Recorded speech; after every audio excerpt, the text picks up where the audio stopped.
ప్రజలను మోసం చేసి కాంగ్రెస్ పార్టీ అధికారంలోకి వచ్చిందని కూకట్పల్లి ఎమ్మెల్యే మాధవరం కృష్ణారావు అన్నారు. రేవంత్ రెడ్డి అమలు కాని హామీలిచ్చారని విమర్శించారు.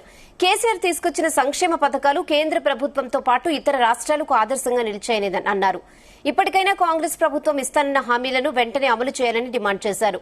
కూకట్పల్లి బాలనగర్ మండలాల పరిధిలో 225 మంది లబ్దిదారులకు కళ్యాణలక్ష్మి షాదీ ముబారక్ చెక్కులను స్థానిక కార్పొరేటర్లతో కలిసి పంపిణీ చేశారు.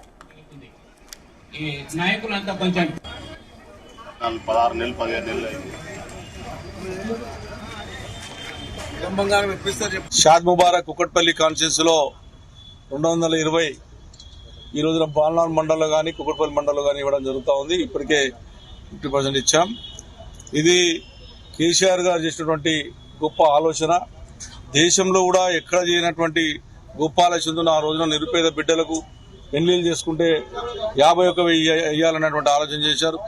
దాని తర్వాత ప్రజలు సరిపోట్లేమంటే 71,000 చేశారు. దాని తర్వాత మళ్ళా ఆయనంతలో ఆయనే నిర్ణయం తీసుకుని సుమారుగా 1,116 రూపాయలు చేసి ఆ రోజు బ్రహ్మాండమైన స్కీమ్ కళ్యాణలక్ష్మి షాదీ ముబారక్ పెట్టారు.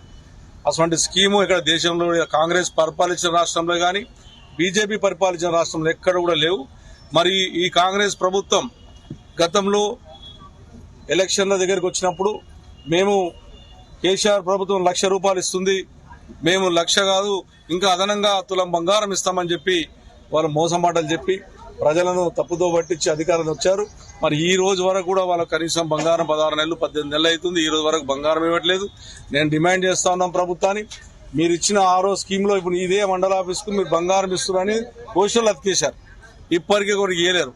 2,500 ఇవ్వలేదు, 4,000 స్కీమ్ 4,000 రూపాయల పింఛన్లు ఇవ్వలేదు, పిల్లలకు స్కూటీలు ఇవ్వలేదు, ఏది ఇవ్వలేకుండా ఈ రోజున ప్రజలను మోసం చేస్తా ఉన్నారు. ఆడపడుచుల ఉసురు మంచిది కాదు. మీరు ఏదైతే తులం బంగారం ఇస్తున్నారో ఖచ్చితంగా ఇవ్వాలని చెప్పి టీఆర్ఎస్ పార్టీ తరఫున నేను డిమాండ్ చేస్తా ఉన్నాను. కుకట్పల్లి శాసనసభ్యునిగా మీకు మళ్ళొకసారి రిక్వెస్ట్ చేస్తా ఉన్నాను.